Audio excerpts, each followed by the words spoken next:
بسم اللہ الرحمن الرحیم۔ السلام علیکم ورحمۃ اللہ وبرکاتہ۔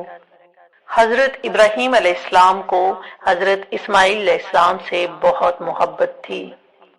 وہ ان کے بڑھاپے کی اولاد تھی اور دعاؤں میں مانگے گئے تھے۔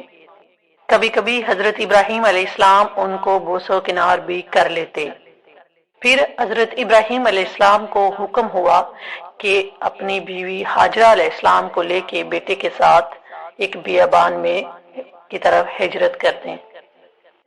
تو چنانچہ حضرت ابراہیم علیہ السلام بیوی بچے کے ساتھ ہجرت کے لیے مکہ کی طرف روانہ ہوئے۔ جب وہ مکہ مکرمہ پہنچے، وہاں ایک درخت تھا، اس کے نیچے بیوی بچے کو بٹھایا، خود آبدیدہ ہو کر واپس روانہ ہوئے۔ بی بی ہاجرہ پیچھے پیچھے جاتی تھی اور فرماتی تھی کہ ہمارے حال پر رحم فرو، ہمیں ایسے بیابان میں کس کے سپرد کر کے جا رہے ہو؟ حضرت ابراہیم علیہ السلام نے فرمایا کہ تمہارا محافظ پروردگار ہے۔ سنتے ہی بی بی ہاجرہ نے فرمایا، حسبی اللہ وتوکلت علی اللہ، مجھے اللہ کافی ہے، میں نے اس کی ذات پر توکل کیا۔ حضرت ابراہیم علیہ السلام نے حضرت سے شام کا راستہ اختیار کیا۔ ایسی جگہ پہ پہنچے جہاں پہ بی بی ہاجرہ اور پیارا بچہ نظر نہ آتے تھے۔ وہاں خانہ کعبہ کی طرف منہ کر کے بڑی عاجزی سے ان کے لیے دعا کی، کھانے پینے کے لیے دعا کی۔ یہ ان کا توکل تھا، تو اللہ تعالیٰ نے ان کی سب دعائیں قبول فرمائیں۔ حضرت ابراہیم علیہ السلام نے اللہ پر ایسا توکل کیا اور ان کی زوجہ نے بھی اللہ پر توکل کیا۔ اس کے طفیل ایک پورا شہر وہاں آباد ہو گیا اور اہل مکہ پر ہر طرح کی نعمتیں برس گئی۔ آج ہم ایک ایسے موضوع پر بات کریں گے جو مسلمان کے لیے بہت اہم ہے۔ موضوع ہے اللہ پر بھروسہ اور اللہ پر یقین۔ اللہ پر بھروسہ اور اللہ پر یقین ایک ایسی چیز ہے جو ہماری زندگی کو بہتر بنانے میں مدد کر سکتی ہے، ہماری زندگی میں خوشی، سکون اور اطمینان لا سکتی ہے، ہماری زندگی میں مشکلات اور تکلیف کو برداشت کرنے کی طاقت دے سکتی ہے۔ لیکن اللہ پر بھروسہ اور اللہ پر یقین کیا ہے، یہ کیسے کریں، اس کے کیا فوائد ہیں؟ جب اللہ کے انبیاء پر پریشانی پڑے تو انہوں نے اللہ پر کیسے بھروسہ کیا؟ اللہ تعالیٰ نے ان کی کیسے مدد کی؟ حضرت یونس علیہ السلام مچھلی کے پیٹ میں تھے تو انہوں نے کیسے اللہ تعالیٰ پر بھروسہ رکھا؟ جب حضرت ابراہیم علیہ السلام کو آگ میں ڈالا جا رہا تھا تو انہوں نے کیسے اللہ پر بھروسہ رکھا؟ موسیٰ علیہ السلام سمندر سے پار ہو رہے تھے تو انہوں نے اللہ پر کیسے بھروسہ رکھا؟ اسی طرح ہم آپ کو آج کی اس ویڈیو میں انبیاء اکرام، اولیاء اکرام، صحابہ اکرام کے بہترین واقعات بتائیں گے کہ انہوں نے اللہ پر کیسے بھروسہ رکھا، اللہ نے کیسے ان کی مدد فرمائی۔ ان سوالات کے جوابات آج ہم اس ویڈیو میں تفصیلات کے ساتھ بتائیں گے۔ آپ سے گزارش ہے کہ ویڈیو کو آخر تک ضرور دیکھیے گا۔ ناظرین، توکل دراصل عربی زبان کا لفظ ہے، معنی کسی کام کو یا معاملے کو کسی کے سپرد کرنا، یہ کہ کسی پر مکمل اعتماد کیا جائے۔ اس لیے عربی میں الوکیل اسے کہتے ہیں جو دوسروں کے کام کی نگرانی کرے۔ اللہ پر بھروسہ یعنی اعتماد کرنا انبیاء علیہ السلام کے طریقے پر، یہ اللہ کا حکم بھی ہے۔ بہت ساری حدیث میں توکل علی اللہ کا لفظ بار بار بیان کیا گیا ہے۔ قرآن مجید میں بھی 7 مرتبہ اللہ پر توکل کرنے کی تاکید کی گئی ہے مومنوں کو، یعنی حکم خداوندی ہے کہ اللہ پر ایمان لانے والوں کہ صرف اللہ ہی کی ذات پر بھروسہ کرنا چاہیے، جو بھی اسباب مہیا ہوں انہیں یقین کے ساتھ اختیار کرنا چاہیے۔ کرنے والی ذات صرف اور صرف اللہ تعالیٰ ہے۔ حضرت ایوب علیہ السلام نے جب طویل بیماری کے بعد اللہ تعالیٰ سے اپنی شفا یابی کی دعا کی، اللہ تعالیٰ نے حضرت ایوب علیہ السلام کو حکم دیا کہ وہ اپنے پیر کو زمین پر ماریں۔ اب غور کرنے کی بات ہے کہ کیا ایک شخص کا زمین پر پاؤں مارنا اس کی 20 سال بیماری کا علاج ہے؟ نہیں، لیکن انہوں نے اللہ کے حکم سے یہ کمزور سبب اختیار کیا، جن کے ایسے کرنے سے اللہ کے حکم سے ان کے پاؤں زمین پر مارنے سے ایک ایسا چشمہ جاری کر دیا جس سے غسل کرنے سے حضرت ایوب علیہ السلام کی 20 سال کی بیماریاں ان کے بدن سے ختم ہو گئی۔ ناظرین، حضرت یونس علیہ السلام کا ذکر قرآن مجید کی 6 صورتوں میں آیا ہے۔ سورہ نساء، سورہ انعام، سورہ یونس، صافات، انبیاء اور سورہ قلم۔ پہلی 4 صورتوں میں یونس علیہ السلام کا نام مذکور ہے۔ پہلی 2 صورتوں میں ذُنُّون اور صاحب القوت یعنی مچھلی والا کہہ کر پکارا گیا ہے۔ یونس علیہ السلام ایک کریم اور عظیم نبی تھے۔ ان کا قصہ قرآن پاک میں ایک انوکھا قصہ ہے۔ یونس علیہ السلام کا زمانہ 784 سے 860 کی قبل مسیح کے دوران کا ہے۔ حضرت یونس علیہ السلام کے والد کا نام متی تھا۔ یہ سیدنا ابراہیم علیہ السلام کی نسل سے تھے، لہٰذا یہ اسرائیلی نبی تھے۔ حضرت یونس علیہ السلام کی عمر مبارک 28 سال تھی۔ اللہ نے انہیں منصب نبوت سے سرفراز کیا تو اشوریوں کی ہدایت کے لیے بھیجا۔ کافر اور مشرک لوگ تھے۔ قوم کا مرکز اس وقت نینوا تھا کہ وسیع کھنڈرات آج بھی دریا دجلہ کے مشرقی کنارے کے ساتھ آباد ہیں، اصل شہر کے عین مطابق پائے جاتے ہیں۔ حضرت یونس علیہ السلام نے اشوریوں کو وحدہ لا شریک اللہ کی دعوت دی۔ انہوں نے حضرت یونس علیہ السلام کو جھٹلایا اور آپ کی بات ماننے سے انکار کر دیا اور ایسے کفر پر ڈٹے رہے۔ پھر انہوں نے حضرت یونس علیہ السلام پر ظلم و ستم شروع کر دیا۔ انہیں دھمکیاں دی گئی اور دعوت حق کا مذاق اڑایا گیا۔ یونس علیہ السلام ان کی مسلسل مخالفت سے متاثر ہو کر ان سے خفا ہو گئے۔ ان کو 3 دن آنے والے عذاب الہی کی خبر دی ان کو۔ تیسرے دن آنے سے پہلے ہی بستی میں رات کو نکل گئے۔ دن کے وقت جب عذاب قوم کے شہروں میں توبہ استغفار کرنے لگے، قسم کے گناہوں سے کنارہ کش ہو کر چھوڑ کر آبادی سے باہر نکل آئے۔ الہی میں بلند آواز میں اقرار کرتے رہے اور کہنے لگے، اے ہمارے رب، یونس علیہ السلام جو تیرا پیغام لے کر ہمارے پاس آئے کی تصدیق کرتے ہیں اور ہم اس پر ایمان لاتے ہیں۔ سرکار اللہ تعالیٰ نے ان کی دعا قبول فرمائی، عذاب الہی سے محفوظ رکھا۔ یونس علیہ السلام کو اللہ تعالیٰ نے صحت تندرستی دے کر دوبارہ نینوا جانے کا حکم دیا، ان میں رہ کر ان کی رہنمائی فرمائی جائے۔ حضرت یونس علیہ السلام نینوا واپس تشریف لے گئے۔ قوم کے لوگوں نے جب انہیں دیکھا تو خوشی کا اظہار کیا۔ یونس علیہ السلام کی زندگی نینوا میں ہی گزری، ہی ان کا انتقال ہوا، ہی ان کی قبر تھی۔ نینوا کی تباہی کے بعد نامعلوم ہو گئی۔ قصے میں سبق یہ ہے کہ کسی بھی حال میں اللہ تعالیٰ کی رحمت سے مایوس نہیں ہونا چاہیے۔ ہدایت کے معاملے میں اپنی ذات پر بھروسہ کرنا چاہیے۔ ہدایت تو بس اللہ تعالیٰ کی طرف سے ہے، کہ ذمہ تو پیغام حق پہنچانا ہے بس۔ ناصرین، موسیٰ علیہ السلام ایک غلام کے بیٹے تھے۔ علیہ السلام کوئی شہزادے نہیں تھے، غلام قوم کے ایک فرد تھے۔ جناب علیہ السلام کی پرورش بادشاہ کے محل میں شہزادوں کی طرح ہوئی۔ آپ کسی پر ظلم ہوتا نہیں دیکھ سکتے تھے، ہمیشہ مظلوموں کی مدد کیا کرتے تھے۔ ایک دن اپنے قوم کے ایک فرد کی مدد کرتے ہوئے آپ علیہ السلام سے نادانستہ قوم کے ایک شخص کا قتل ہو جاتا ہے، پر آپ پشیمان ہوتے ہیں، سمجھ جاتے ہیں کہ یہ شیطانی کام ہے، آپ سے انجانے میں سرزد ہو گیا۔ شک وہ شیطان صریحاً بہکانے والا دشمن ہے۔ بات کا احساس ہوتے ہی آپ علیہ السلام اپنے رب سے معافی مانگتے ہیں، کہتے ہیں پروردگار، بے شک میں اپنے نفس کے لیے مصیبت مول لی ہے، مجھے بخش دے، مجھے معاف فرما دے۔ عالمین نے انہیں بخش دیا، وہی بخشنے والا مہربان ہے۔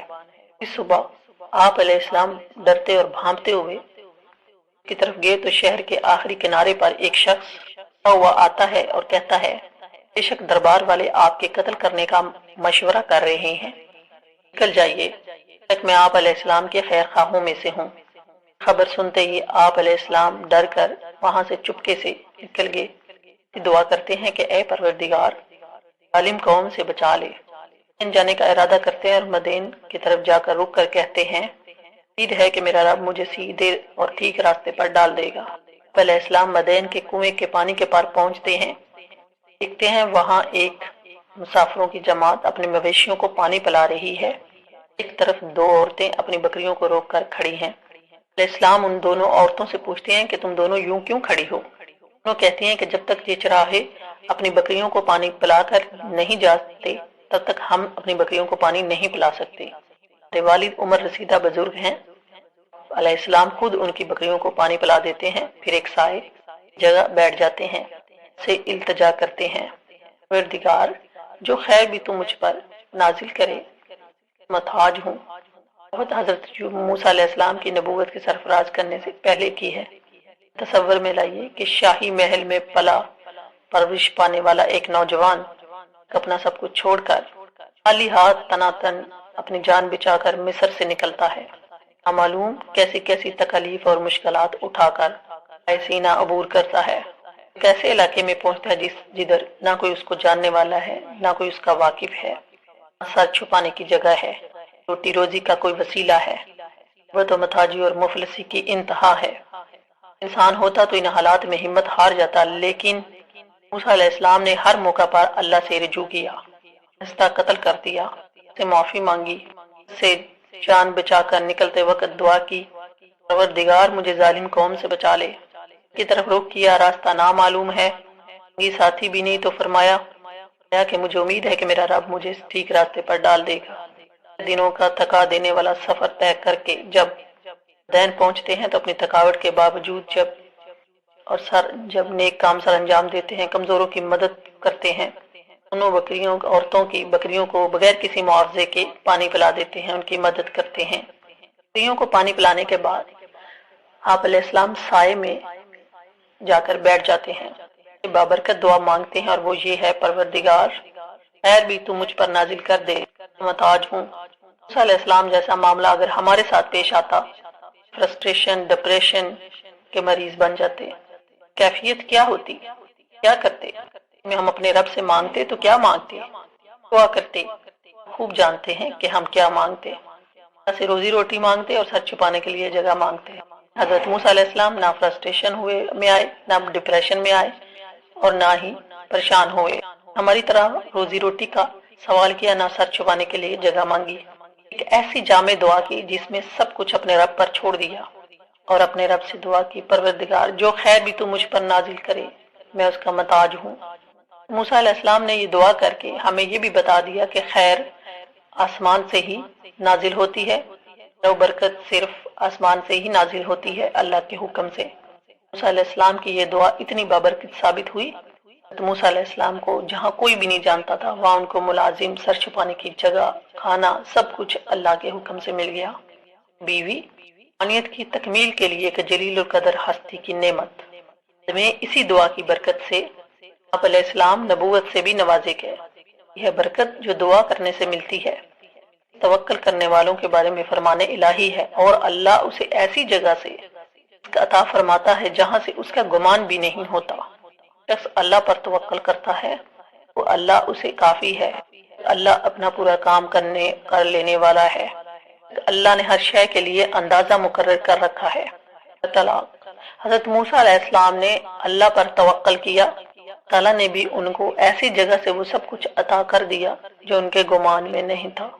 آج بھی جو شخص اللہ پر توکل کرے، اللہ تعالیٰ اس کے ہر جائز کام کے لیے کافی ہے۔ عمر بن خطاب رضی اللہ تعالیٰ عنہ فرماتے ہیں، تم اللہ پر توکل بھروسہ کرو کہ اس پر توکل کرنے کا حق ہے، میں اسی طرح رزق ملے گا جیسا کہ پرندوں کو ملتا ہے، صبح کو وہ بھوکے نکلتے ہیں اور شام کو پیٹ بھرے واپس آتے ہیں۔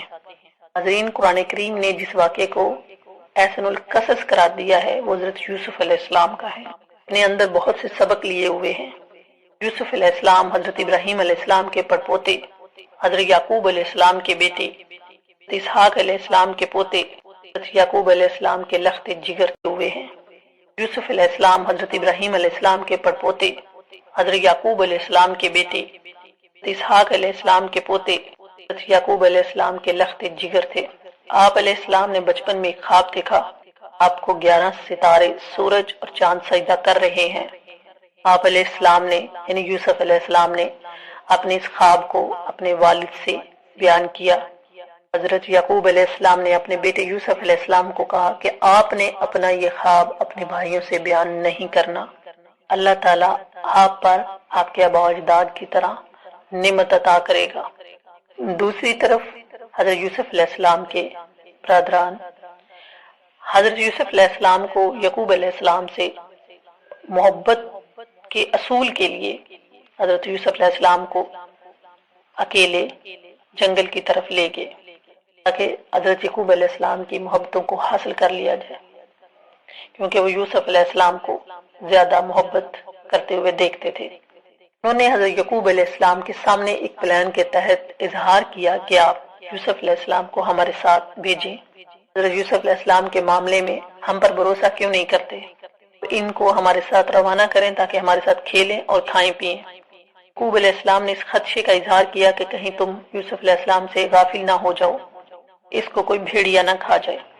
نے حضرت یعقوب علیہ السلام کو مطمئن کیا اور حضرت یوسف علیہ السلام کو اپنے ساتھ لے گئے، کو ایک گہرے کنویں میں اتار دیا اور آپ کے اپنے بابا کے پاس آ کے کہا آپ کا خدشہ جو ہے وہ سچ ثابت ہوا، یوسف علیہ السلام کو ایک بھیڑیا کھا گیا۔ حضرت یعقوب علیہ السلام نے اس بات پر صبر کیا اور خاموش ہو گئے۔ یوسف علیہ السلام جس کنویں میں موجود تھے تو اس کے پاس سے مصر کو جانے والا ایک قافلہ گزرا۔ انہوں نے پانی کے اصول کے لیے ڈول کو ڈالا۔ یوسف علیہ السلام ڈول کے ذریعے باہر آ گئے۔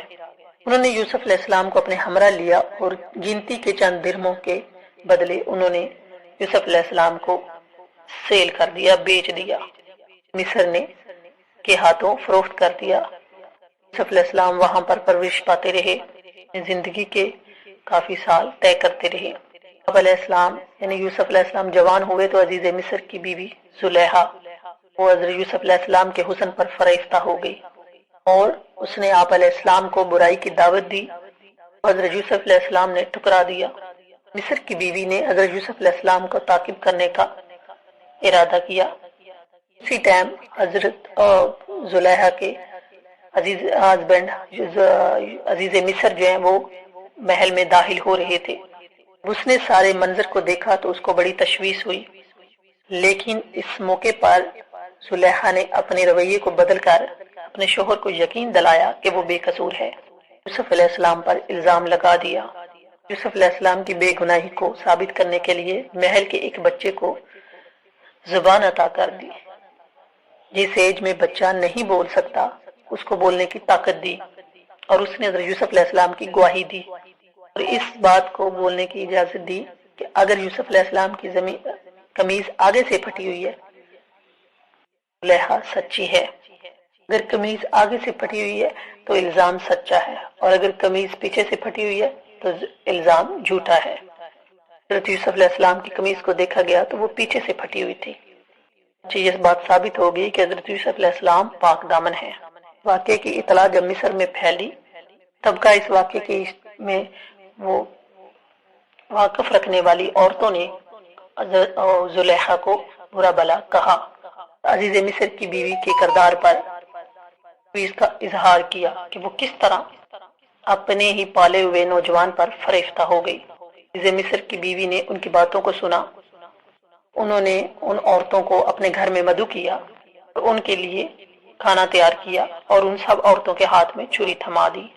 عورتوں نے یوسف علیہ السلام کو دیکھ کر کہ دیکھتی ہی رہ گئی اور اپنے پھل کی جگہ اپنے ہاتھوں کو کاٹ لیا۔ یوسف علیہ السلام نے ان کے یہ واقعہ دیکھ کر حضرت یوسف علیہ السلام نے اللہ تعالیٰ سے دعا کی کہ مجھے ان کے مکر سے بچا کر جیل خانے میں قید کروا دے۔ اللہ نے یوسف علیہ السلام کی دعا کو قبول فرمایا، سے ان کے مکر کو رفع کر دیا۔ علیہ السلام جیل میں داخل ہوئے تو آپ علیہ السلام کی دو قیدیوں سے ملاقات ہوئی۔ انہیں اپنے خوابوں کو آپ کے سامنے رکھا۔ یوسف علیہ السلام نے ان کے خوابوں کو سن کر ان کو یہ بات بتلائی، میں سے ایک شخص سولی پر چڑھ جائے گا اور ایک بادشاہ کا ساتھی بن جائے گا۔ ساتھی بننے والے شخص سے آپ نے کہا کہ بادشاہ سے میری بارے میں ذکر کرنا۔ قیدی آزاد ہونے کے بعد بادشاہ کا ساتھی بن گیا۔ وہ بادشاہ کے سامنے حضرت یوسف علیہ السلام کا ذکر کرنا بھول گیا۔